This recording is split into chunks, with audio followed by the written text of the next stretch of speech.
இயேசுவில் பிரியமான சகோதர சகோதரிகளே, பாஸ்கு காலத்தினுடைய இந்த 50வது நாள் பெந்தகோஸ்தே பெருவிழாவாக நாம் சிறப்பித்து கொண்டிருக்கின்றோம்.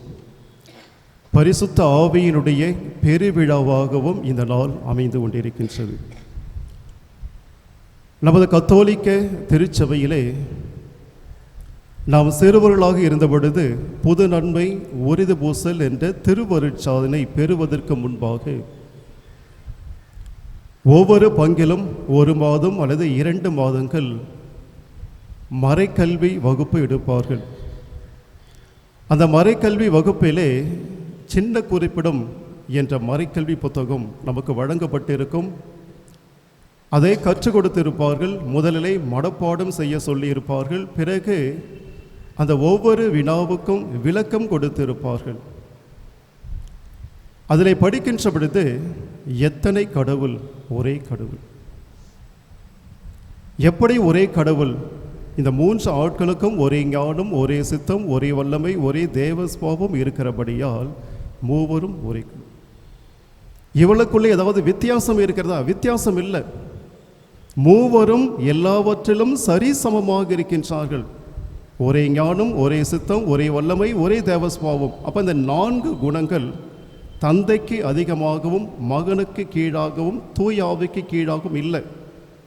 மாறாக தந்தை, மகன், தூய ஆவி மூவருக்கும் இந்த 4 குணங்கள் சரி சமம்.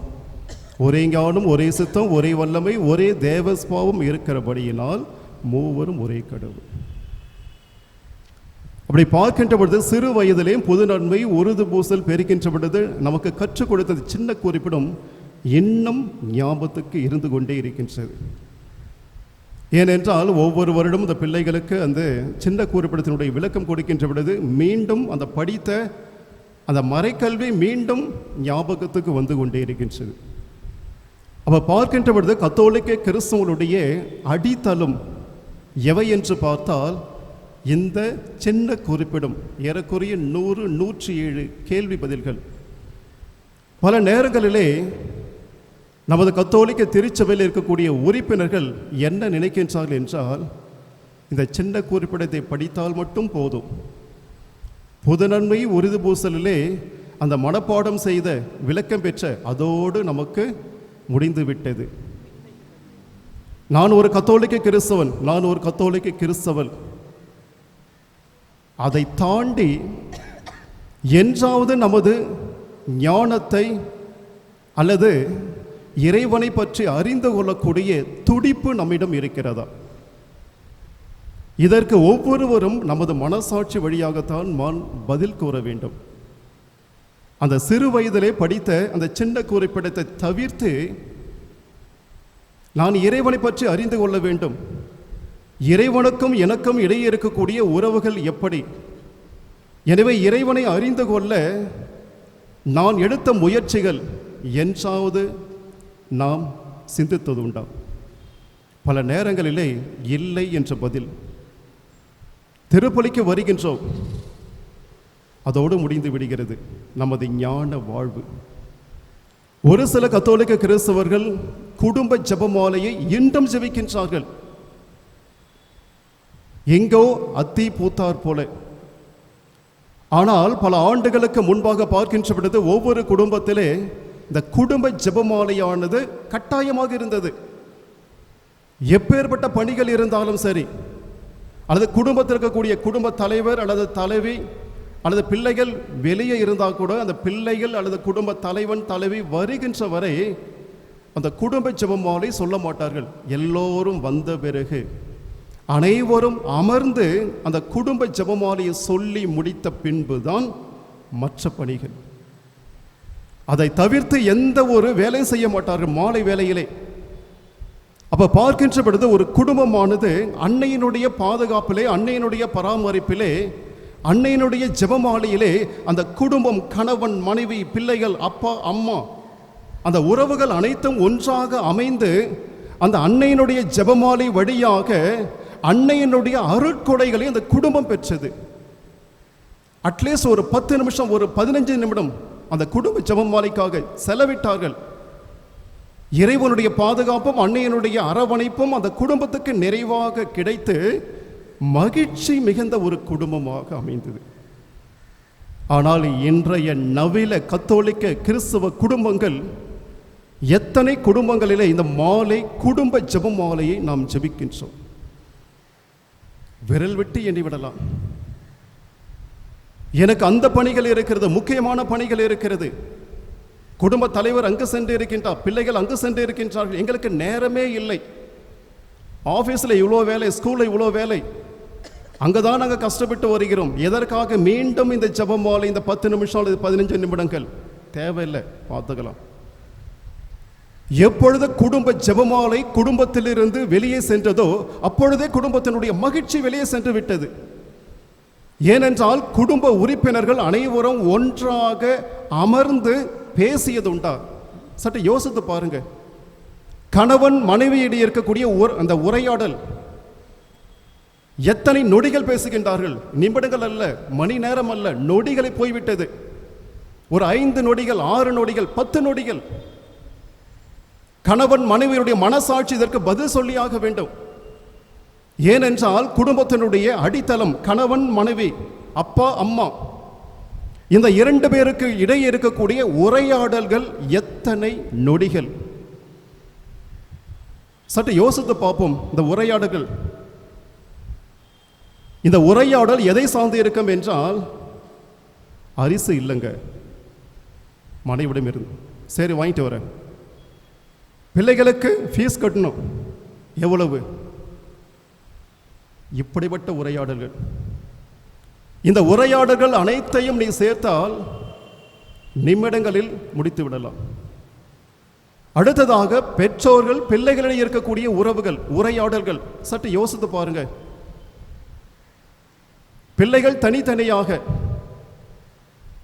ஒரு குறிப்பிட்ட வயது வந்த பிறகு தனி செல்போன், அவன் தனியாக சென்று விடுகின்றான். ரூமில் போய் தாழிட்டு என்ன செய்கிறான்னு தெரியாத பெற்றோருக்கு. ஒவ்வொரு பிள்ளையும் கையில் தனித்தனி செல்போன், அவர் தனித்தனியாக தனி உலகம். அப்ப பெற்றோர்களுக்கும் பிள்ளைகளுக்கும் இடையே இருக்கக்கூடிய உறவு, அந்த உரையாடல் ஒன்றுமே இல்லை. எந்த பெற்றோராவது பிள்ளைகளை பார்த்து, மகனே மகளே நீ மகிழ்ச்சியா இருக்கிறியா, நீ சந்தோஷமா இருக்கிறியா, உனக்கு ஏதாவது தேவையா, உனக்கு ஏதாவது குறைபாடு இருக்கிறதா, ஸ்கூல்ல எப்படி இருக்குது, பாடங்கள் சுலபமாக இருக்கிறதா, அல்லது உனக்கு ஏதாவது பிரச்சனையா, முகம் ஏன் சோகமாக இருக்கிறது, இன்னும் ஏன் ரொம்ப மகிழ்ச்சியா இருக்கிற? எத்தனை பெற்றோர்கள் தங்கள் பிள்ளைகளை பார்த்து நீங்கள் இத்தகைய வினாக்களை எழுப்பி இருக்கின்றீர்கள்? இல்லை. பெற்றோர்கள் பிள்ளைகளிடையே உறவுகள், அந்த உரையாடல்கள் அருந்து போயிடுச்சு. முதலிலே உறவுகள் எங்கு அருந்து போனது என்றால், இறைவனுக்கும் அந்த குடும்பத்துக்கும் இறைவனுக்கும் அந்த அன்னைக்கும் இடையே இருக்கக்கூடிய உறவுகள் அருந்து போய்விட்டது. ஜபத்தின் வழியா எதுவுமே இல்லை. அடுத்ததாக பெற்றோர்கள் பிள்ளைகளிடையே உறவுகள் அருந்து போய்விட்டது. கணவன் மனைவியிடையே உறவுகள் அருந்து போயிடுச்சு. அப்ப குடும்பத்திலே இருக்கக்கூடிய உறவுகள் எப்படி இருக்கின்றார்கள்? எல்லோரும் ஓரிடத்தில் இருப்பார்கள், ஒரே வீட்டில் இருப்பார்கள். ஆனால் ஒருவருக்கு ஒருவரிடையே உரையாடல் இல்லை. காரணம், குடும்பத்துக்கும் இறைவனுக்கும் இடையே உரையாடல் இல்லை. ஜெபம் எங்கு இல்லையோ அங்கு மகிழ்வு இல்லை. அப்படி பார்க்கின்ற பொழுது நமது கத்தோலிக்க திருச்சபையிலே உறுப்பினர்களாக வாழ்ந்து கொண்டிருக்கக்கூடிய நமக்கும் பரிசுத்த ஆவிக்கும் இடையே இருக்கக்கூடிய உறவுகள். நமது வீட்டிலே எல்லா புனிதருடைய படங்கள் இருக்கும், எல்லா புனிதருடைய சுரூபங்கள் இருக்கும். எல்லோரையும் போற்றுவோம், வணங்குவோம், எல்லோரையும் பார்த்து நாம் ஜெபிப்போம், வேண்டுதல் வைப்போம். ஆனால் எத்தனை கத்தோலிக்க கிறிஸ்தவர்கள் பரிசுத்த ஆவியை பார்த்து நீங்கள் ஜெபித்திருக்கின்றீர்கள் ஒவ்வொரு நாளும்? அல்லது தந்தையை பார்த்து எத்தனை கத்தோலிக்க கிறிஸ்தவர்கள் நீங்கள் நினைவுபடுத்தி தந்தையை நோக்கி நீங்கள் ஜெபித்து இருக்கின்றீர்கள்? இவையும் விரல் விட்டு எண்ணிவிடலாம். அதிலும் பரிசுத்த ஆவியானவர் மறுக்கப்பட்ட, மறைக்கப்பட்ட ஒரு கடவுளாக இருக்கின்றார். பெயரளவுக்கு ஒரு கத்தோலிக்க கிறிஸ்தவர்களாக சொல்லிக் கொள்ளக்கூடிய நாம் எனக்கும் அந்த தூய ஆவிக்கும் இருக்கக்கூடிய உறவுகள் என்ன? 24 மணி நேரத்திலே எத்தனை முறை அந்த தூய ஆவியானவரை நான் நினைவுபடுத்தி, தூய ஆவியானவரை எனக்கு உதவி செய்யும்படி எத்தனை முறை நான் அவருக்கு அழைப்பு விடுத்திருக்கிறேன்? பெரும்பாலும் பார்க்கின்ற பொழுது இல்லை என்ற பதில் மட்டும்தான் வரும். ஆனால் நாம் சொல்லிக் கொள்ளலாம், நான் கத்தோலிக்க கிறிஸ்தவன். ஆனால் எனக்கும் தந்தைக்கும் எனக்கும் தூய ஆவிக்கும் இடையே உறவுகள் இல்லை, அவரை நினைத்து பார்ப்பதில்லை. எனவே பரிசுத்த ஆவியானவர் அநேக கத்தோலிக்க கிறிஸ்தவனுடைய உணர்விலே, உடலிலே, இதயத்திலே மறைக்கப்பட்ட ஒரு ஆவியானவராக இருக்கின்றார். ஆனால் இந்த தூய ஆவியானவருடைய வலிமை, வல்லமை, மேன்மை, மகத்துவம், சக்தி நாம் புரிந்து கொண்ட ஒரு கத்தோலிக்க கிறிஸ்தவர்களாக இருந்தால் இந்த தூய ஆவியானவரை நாம் மறக்க மாட்டோம். நமது வாழ்விலிருந்து, உடலிலிருந்து, உணர்விலிருந்து தூக்கி எறிய மாட்டோம். ஒவ்வொரு முறையும் நாம் சிலுவை அடையாளத்தை நாம் வரைகின்றோம். எத்தனை கத்தோலிக்க கிறிஸ்தவர்கள் நாம் பொருள் உணர்ந்து இந்த சிலுவை அடையாளத்தை வரைந்திருக்கின்றோம்? கடகட முடிஞ்சு போச்சு, இல்லை இங்கே முடிஞ்சிடும். அது இங்கே வர்றதுக்கு ஷோல்டர் இங்கே வர்றதுக்கு ரொம்ப கஷ்டம், எங்கடா இவ்வளோ தூரம். ஆனால் இந்த சிலுவை அடையாளத்தில் இருக்கக்கூடிய அந்த மதிப்பு அல்லது பேருண்மைகள் எல்லையற்றது. ஒவ்வொரு முறையும் எனது வலது கரத்தால் எனது நெத்தியிலே தந்தை என்று நான் சொல்லுகின்ற பொழுது, தந்தையை, எனது சிந்தனையை நான் உம்மிடம் ஒப்படைக்கின்றேன். இந்த வலது கரத்தால் எனது இதயத்தை நான் தொடுகின்ற பொழுது, மகனே, சுதனே, என் இதயத்தில் இருக்கக்கூடிய அன்பை உமக்கு கொடுக்கின்றேன். பரிசுத்த ஆவி என்ற இரண்டு அந்த ஷோல்டர்கள் நான் தொடுகின்ற பொழுது, இந்த இரண்டு கரங்கள் எவற்றை வெளிப்படுத்துகிறது என்றால் செயல்களை. தூய ஆவியானவரை, இன்று நான் செய்ய போகின்ற நற்செயல்களை எல்லாம் உம்மிடம் ஒப்படைக்கின்றேன். இதை ஒவ்வொரு நாளும் சிலுவை அடையாளம் வரைகின்ற பொழுது இதை நினைவு கூர்ந்தாலே தந்தையை நாம் மறக்க மாட்டோம், பரிசுத்த ஆவியானவரை நாம் மறக்க மாட்டோம் எப்பொழுதுமே. ஆனால் பொருள் உணராமல் கடகட முடிஞ்சு போச்சு. அப்போ ஒவ்வொரு முறையும் நாம் சிலுவை அடையாளம் வரைகின்ற பொழுது, தந்தையாகிய உமக்கு நான் என் சிந்தனைகளையும், சுதனாகிய உமக்கு எனது இதய அன்பையும், தூய ஆவியானவராகிய உமக்கு எனது நற்செயல்களையும் காணிக்கையாக ஒப்பு கொடுக்கின்றேன். இந்த நாளை முழுவதும் தந்தை, மகன், தூய ஆவி ஆசீர்வதித்தருளும். எவ்வளவு அழகான ஒரு ஜெபம்! அப்படி பார்க்கின்ற பொழுது தூய ஆவியானவர் யார், இவருடைய பண்புகள் எவை என்று பார்க்கின்ற பொழுது சில 5 பண்புகள். முதல் பண்பு எவை என்று பார்த்தால், தூய ஆவியானவர் நமக்கு ஒரு சிறந்ததொரு வழிகாட்டி. இறைமகன் இயேசு இவற்றை தன்னுடைய சீடர்களுக்கு அவர் சொல்லி இருக்கின்றார். யோவான் நற்செய்தி 14ஆம் அதிகாரம் 26வது வசனத்திலே, என் பெயரால் தந்தை அனுப்ப போகிற தூய ஆவியாரம் துணையாளர் உங்களுக்கு அனைத்தையும் கற்றுத்தருவார், நான் கூறிய அனைத்தையும் உங்களுக்கு நினைவூட்டுவார். அப்ப இறைமகன் இயேசு தன்னை பின்தொடரக்கூடிய சீடர்களுக்கு அவர் அழகான ஒரு நம்பிக்கை கொடுக்கின்றார். அந்த துணையாளர் என்ன செய்வார் என்றால், நான் உங்களுக்கு கற்றுக் கொடுத்த அனைத்தையும் அவர் நினைவுபடுத்தி உங்களை நல் வழியிலே அழைத்து செல்வார். அவ பார்க்கின்ற பொழுது பரிசுத்த ஆவியானவர் எனக்கு செய்யக்கூடிய மிகப்பெரிய காரியம் என்ன தெரியுமா? ஒவ்வொரு நாளும் இந்த 24 மணி நேரத்திலே என்னை நல்வழிப்படுத்தி நல் பாதையிலே அழைத்து செல்லக்கூடியவர் யார் என்றால், அல்லது எனக்கு ஒரு சிறந்த வழிகாட்டி யார் என்று சொன்னால், பரிசுத்த ஆவியானவர் மட்டும்தான். இந்த நல் வழிகாட்டியாகிய பரிசுத்த ஆவியானவர் தான் இன்று இந்த 50வது நாளிலே சீடர்களுக்கு அவர் அளிக்கின்றார். எனவே பரிசுத்த ஆவியினுடைய முதல் பண்பு நம் ஒவ்வொருவருக்கும் ஒரு சிறந்த வழிகாட்டியாக இருக்கின்றார். அடுத்ததாக பார்க்கின்ற பொழுது இந்த தூய ஆவியானவர் யார் என்றால், தூய ஆவியானவர் நாம் எப்படி இருக்க வேண்டும் என்று நமக்கு கற்றுக் கொடுக்கின்றார். ரோமையர் 8ஆம் அதிகாரம் 26வது வசனம், எவ்வாறு தூய ஆவியானவர் நமது வலுவற்ற நிலையில் நமக்கு துணை நிற்கின்றார்.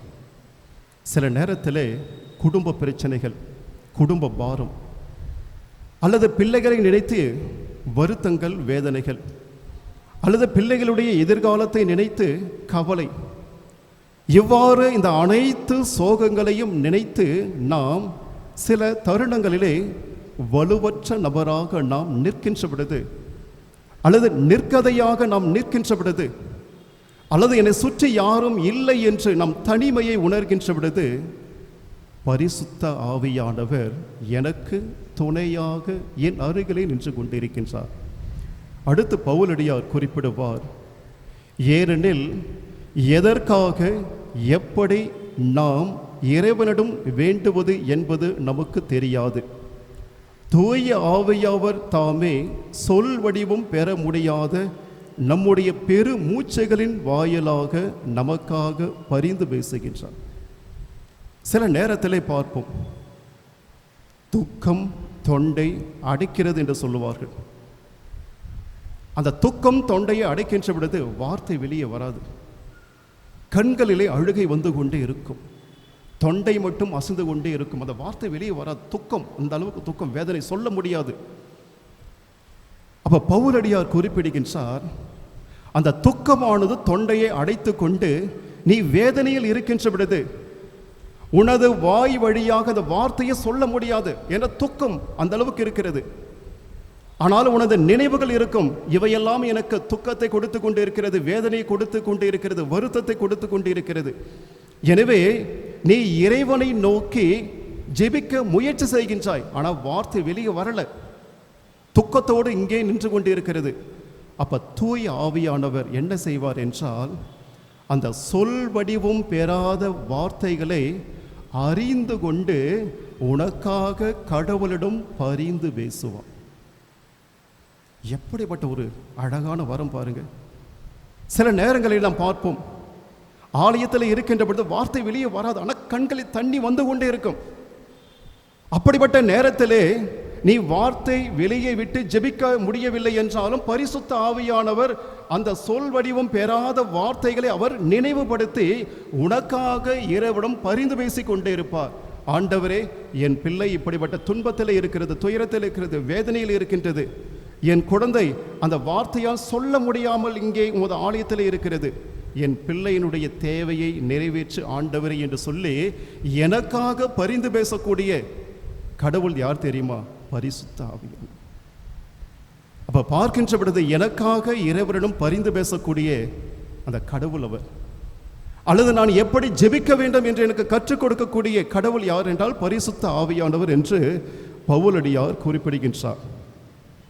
அடுத்ததாக பரிசுத்த ஆவியானவர் யார் என்றால் எனக்கு விடுதலை கொடுக்கக்கூடியவர்.